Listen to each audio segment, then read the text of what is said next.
So, good morning, everyone. This is the first meeting of our policy interested parties.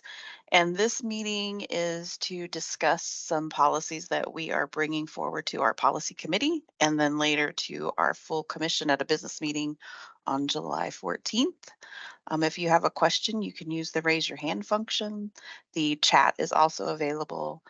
And if you have any questions, you can reach out to me in the chat if you would like. Take it away, Mike. Okay, thank you, Amelia. My name is Mike Farrell. I'm the Policy Development Manager for the Commission. And this is a new process for us. We hope that this provides a better opportunity for the public and the profession to be more involved in the Commission's policy development and development of procedures and interpretive statements and guidance documents. So the Commission's mission is to protect the public, and we believe that we can better protect the public by better engaging with the public. So we hope today's meeting does just that. So we'll be looking at 3 documents today. The Commission's Policy Committee reviews all its policies on a 4-year basis. So none of these documents are new. One has been substantially revised, but they're all existing policies and they're up for their 4-year review. So the first one is the social media and electronic communications policy, or guidance document, I should say. This one was substantially revised, and what you're looking at, is it on the screen now, Amelia? Yes, should be. Okay, there we go. What you're looking at is a sort of a new document. It's a substantial revision of the existing one. I would welcome any feedback on this document. It's a draft. As Amelia said, this is going to go to the policy committee meeting, which I think is on July 5th at 4 p.m., open to the public, and then go to the business meeting, if recommended by the policy committee, on July 14th. So this is an attempt to provide some guidance to the profession on the use of social media and electronic communications. I have to admit that much of this came from the Federation of State Medical Boards report and recommendations on the use of social media by practitioners, and also from the College of Physicians and Surgeons of Nova Scotia, as well as other references that I have at the bottom. So I welcome any comments on this. And I know, Dr. You provided me some comments, but they came in after the deadline to get this document on our website. So many of your edits, which are very good, will be incorporated into the next iteration. Thank you.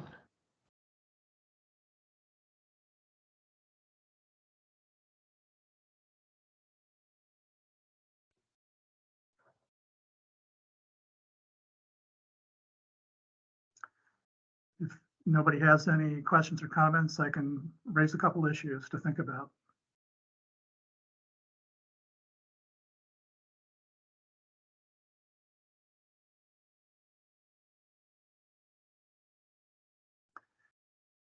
Yes, thank you, Micah. We have an online commenting system. I should have mentioned that right at the beginning. So the commission has a policy page on which these policies exist. And the policies that are going to be discussed at the interested parties meeting and the policy committee meeting are there. You also have an opportunity to comment. You can comment at this meeting, or you can comment at any time up to the commission business meeting on these policies. You can submit the comments via our website, or you can always email me.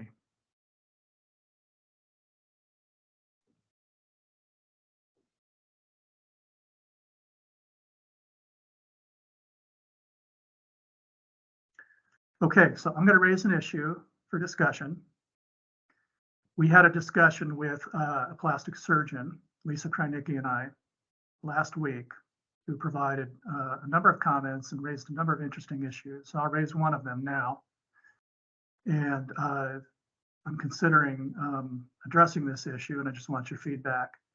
And that's the issue of online reviews and physicians and PAs responding to online reviews. So he said that when there's an online review, the physician, if the patient discloses the fact that they are a patient of the doctor and talks about their healthcare information, then the physician should be able to talk about the patient's healthcare information, or at least say, if it's a positive review, thank you for the positive review. Or if it's a negative review, responding. So this has been the subject of a number of commentaries in the past few years. But as I read both HIPAA and RCW 7002, our state Records Act, not Records Act, but Health Information Act, it doesn't permit a physician to release or disclose personal health information, even if the patient releases it first. So my thinking is to add something on this, because it's a current issue, and I think it's going to come up again and again. I think practitioners are wondering, hey, can I even respond?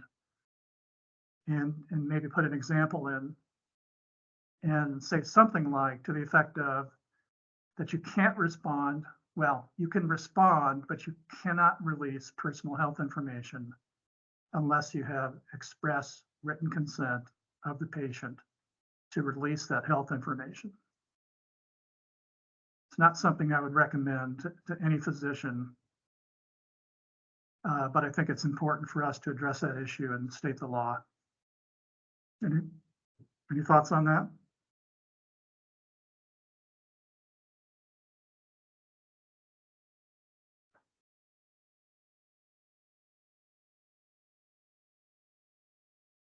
Go ahead, Yanling. Okay. Well, my thought is no matter what, it's not a good idea to respond in such a way on a public forum like that, social media, because it can be a very slippery slope that you can, if you just say, okay, if my patient, I say thank you. But what about if you say actual words, actual sentence, add something else? It's very hard to really draw the boundary about this HIPAA, the law.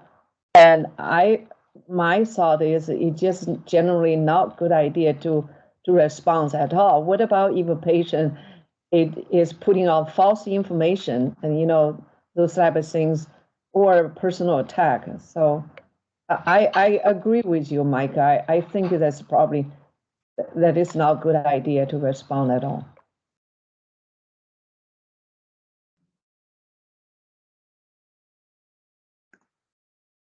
So when I agree with that recommendation, Dr. Yu. One idea is, so if the patient puts out false information or a personal attack, the physician's in a really difficult spot at that point. Can they say, instead of not responding with something general and neutral about our office tries to provide good care and whatever they want to say, without acknowledging that the person is or ever was a patient. I know that comes really close to the line, but I'm wondering if they can respond in some way, like many businesses do on Yelp, when they respond to negative reviews by saying, we strive to provide great customer service, and sorry you had a disappointing experience. That, in my mind, that would be crossing the line, that last sentence. Please reach out to us to discuss. So a physician maybe could say, our office has policies in place to provide excellent customer care, blah, blah, blah, and keep it real neutral. That may be risky.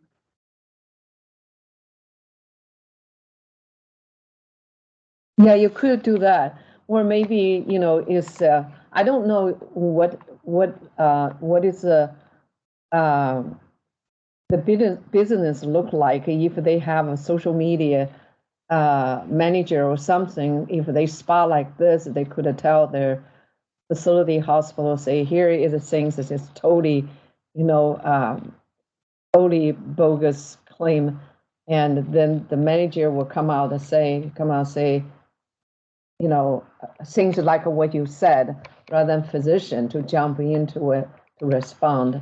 Uh, you know, I don't know. Maybe they don't have those type of system set up. It totally rely upon physicians or PA to respond themselves. I wonder if they could tell Yelp and then just say this need to be pulled totally, contest and say this is a totally, non-factual and totally false. Ask for removed. I don't know. Okay, I'm glad you mentioned the removal. In the new draft, I'm considering adding language that you can't offer incentives to patients to post positive reviews or to remove negative reviews. That's true. Yeah, that's true. The other issue, the broader issue, is should the commission even address this issue since it's so difficult and thorny? Should the commission even address it? I know there's case that the physician got in an argument in a phone message about the patient's accusation about care. It became back and forth. It was really bad. So if there's a bad review, people tend to jump into it, start arguing about it, but that is not a good idea professionally, I mean.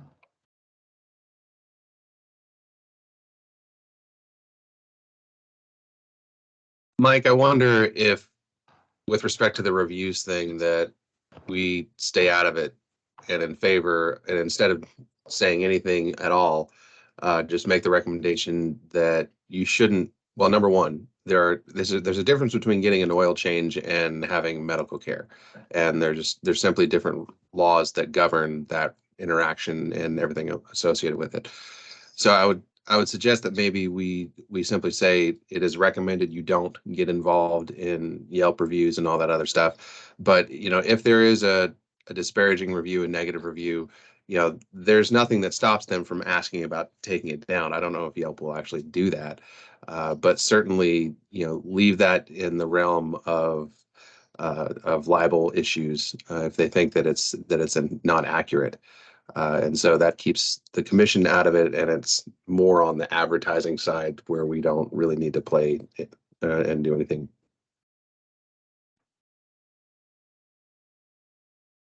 Lisa, go ahead.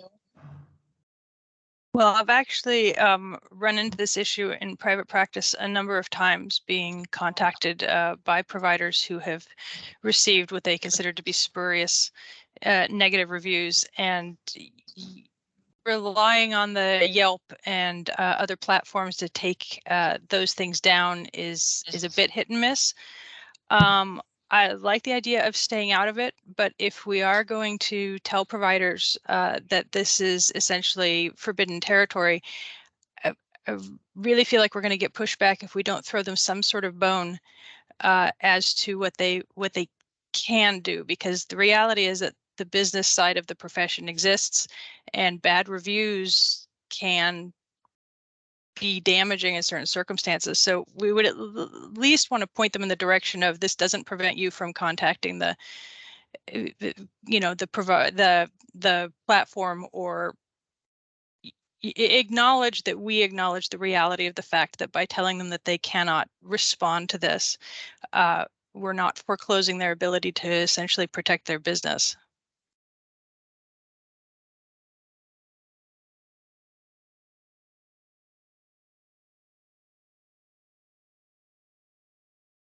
I think that's probably a good approach.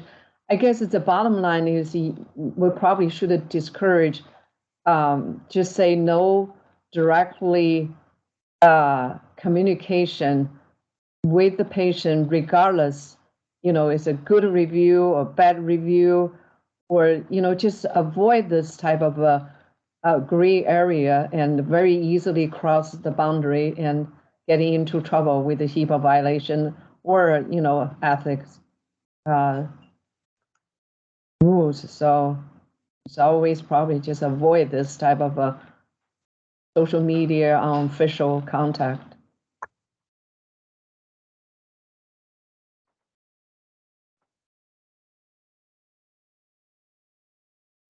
Anybody have issues with the language in the current document?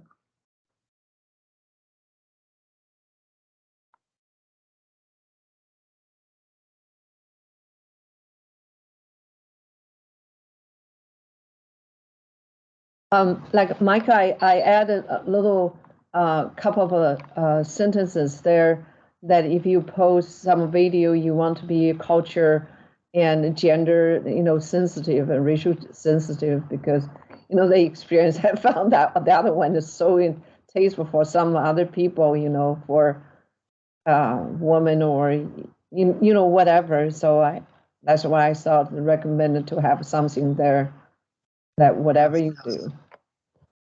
Yeah, that was good. Thank you.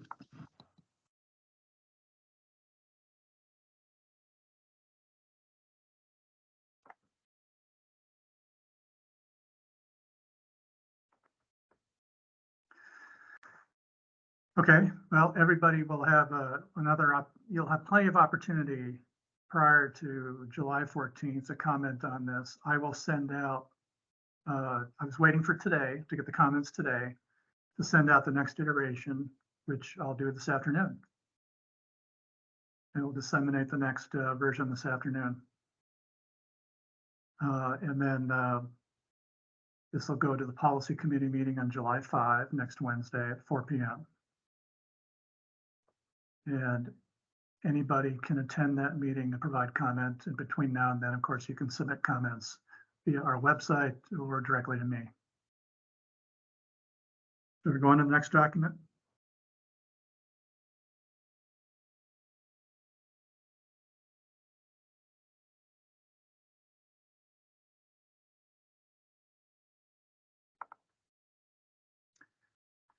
So this is also a procedure, commission procedure that's currently existing, and there were a few modifications that I or others have made in preparation for this meeting.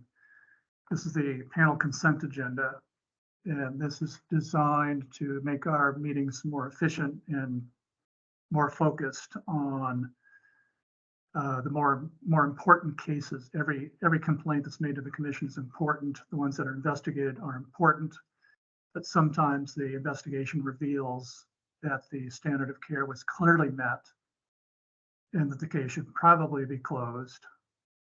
So those cases are put on a consent agenda, and the summaries of each case prepared by each commission member are provided to every panel member, and they review those documents, and they come to the commission meeting, and they can ask that certain cases be taken off the consent agenda and discussed. Any panel member can request that for any reason.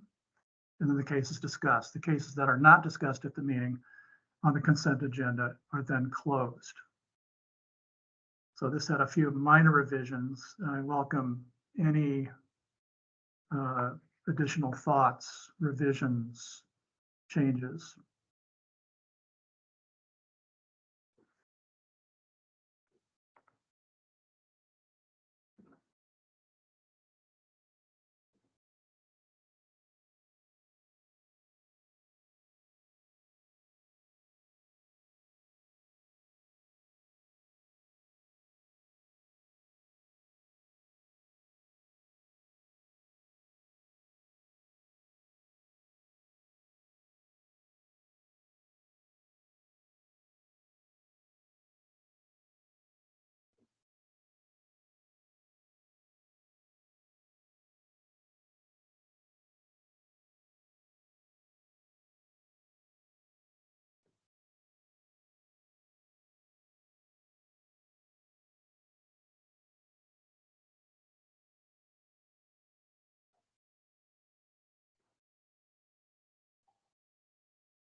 Any comments? And understand that you can bring this to the policy committee meeting if you see something between now and then.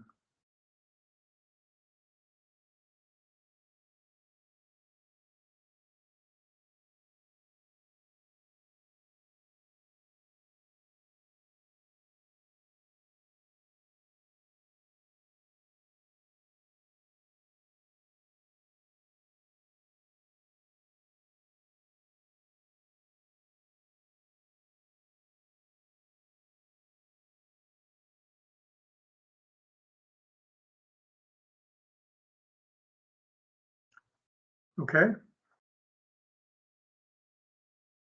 Move on to the next one.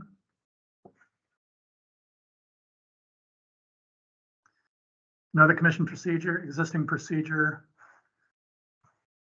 This is meant to clarify how entities can become approved by the commission as pain management, to credential pain management specialists. The opioid rules provide that a practitioner, in this case physician, when they reach the 120 MED limit for a patient, they have to get a consultation with a pain management specialist. Then there are exceptions to that, several exemptions rather. One of the exemptions is if the practitioner already is a pain management specialist, then they don't have to consult with another pain management specialist. So the rule defines what is a pain management specialist. And in subsection D, it says somebody credentialed in pain management by an entity approved by the commission for an allopathic physician.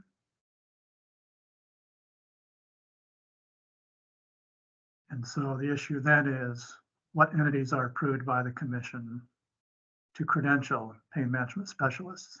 And at the bottom, there's one entity. The commission has approved one entity. And that's the American Board of Pain Medicine. So since the commission adopted this policy, we have not received an application from another entity. But this procedure sets forth the process for the commission to review an application. I don't think there were any suggested changes on this one coming into the meeting.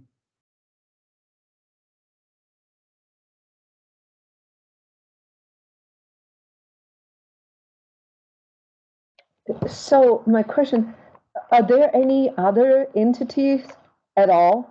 Or this is the only one that we accept? I don't recall another entity coming forward, Dr. Yu, and the commission rejecting them. I think the commission approved this one. They might have approved it without an application. I just don't remember. But it's a well-known board that accredits. It's not an ABMS board, but it's a well-known board, well-respected board. Okay. I think. Amelia, can you scroll up just a little bit to step number 1? Thank you.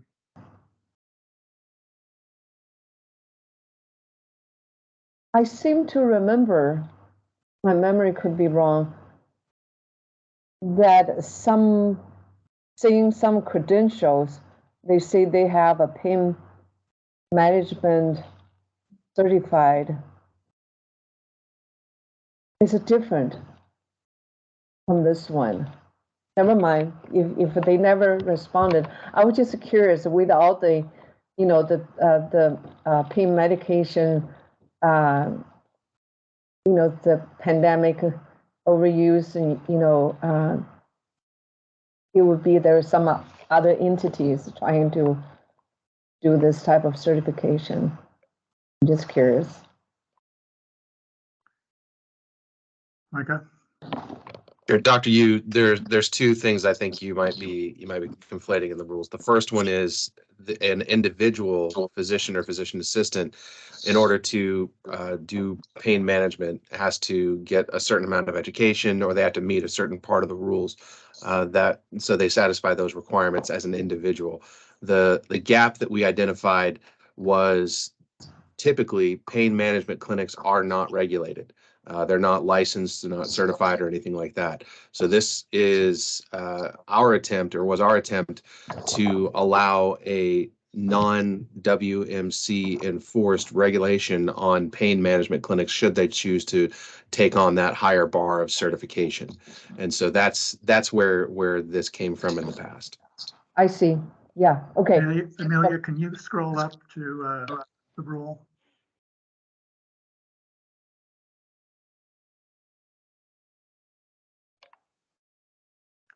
Okay, so you can see, Dr. Yu, but there's a number of ways someone can become a pain management specialist. They can be board certified or board eligible by an ABMS board or by the AOA. There's a number of ways to become a pain management specialist, as Micah pointed out. Yeah, yeah. That's just what I was thinking about it. Yeah. Okay. There are two rules. Only one of them is listed here, but there are two rules that provide exemptions. Yeah. But you can see here, E, have a minimum of 3 years of clinical experience in chronic pain management care setting and completed 18 CME hours in pain management during the past 2 years. And 30% of the current practice is the direct provision of pain management. All right. So I suspect we haven't received applications because most practitioners would fall under one of these other categories. Yeah, yeah, yeah.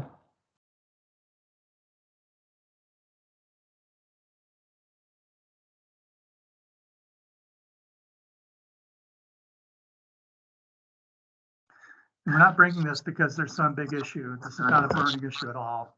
We're bringing it because it's up for 4-year review. It was adopted, I think, in 2019.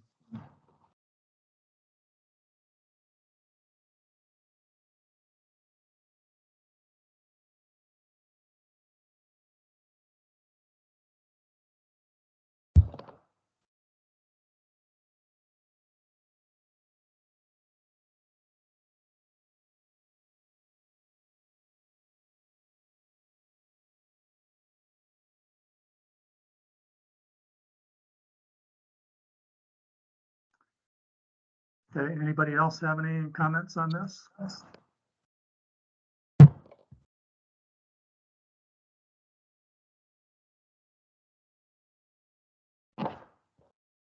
If not, we can end the meeting. Just a reminder that this is a new process we're trying out. We hope that this will provide more opportunity for the public to engage with the commission directly and have informal dialogue at interested parties meetings prior to the policy committee meeting. Policy committee will meet virtually next Wednesday, July 5 at 4 p.m. and we'll be taking a look at these 3 documents. Please feel free to email me with any comments or submit them on our website, or you can attend the policy committee meeting and comment at that time. I have to comment that I really like this format. I hope the commission would continue doing this. Just make it a very transparent and engaging, process, making policies that affect all the stakeholders. So I hope, better advertise, maybe in the future get more, physician PAs and patient public to come to comment on that really affected their practice, yeah, great. Thank you. Well, Amelia, I think we're done. All right. Thank you, everyone. Thank you. Have a good weekend. Bye.